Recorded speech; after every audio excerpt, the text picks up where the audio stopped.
Hilig kumiksin. Ay, hindi pa nga time niya eh. Pilik mata baka mo. Oh my God. Gusto mo ba ng pilik mata? I have so many firsts today. Ito na yung first time ko gagamitin ito. Itong mascara na to from Darren Bliss. I've heard good reviews. I'm not sure kung ano yung magiging outcome niya sa akin. Kasi well, iba-iba ang tao. This is supposed to give you volume, tsaka length. Alam mo, it reminds me of something. Itong camera rolling action. Hold on. Ito lights, camera, action. Sila naman, camera, rolling, action. Anyway, dal. Nasyang amoy. So, ito yung spoolie niya.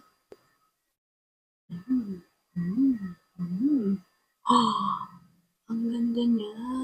First application, wala na agad siyang buo-buo. Naka-experience na kasi ako ng mga mascara na paglabas mo dito, tapos pag-apply mo ng ganyan, magka-clutch siya, like buo-buo. Ito wala, may nakikita ba kayo? Second layer na to, ha? With mascara, without mascara. Ayan siya. Darren this, without. Ganda. Does it matter kung Filipino brand or hindi?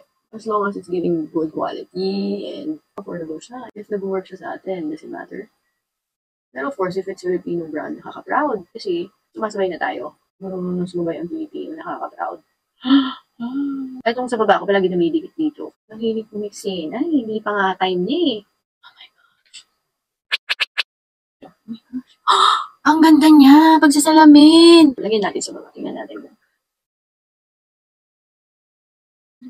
Nakaka-excite mag-makeup ulit. Mag-explore ng mga bagong brands na meron. Pilik mata baka mo. Oh my God. Gusto mo ba ng pilik mata? Sige, bigyan kita ng pilik mata. On the eyes. Here we go. Mag-work kaya to? Sure.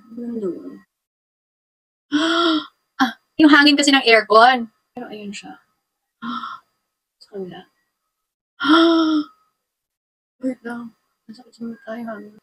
It's true. Ang chismis ay totoo. Oh.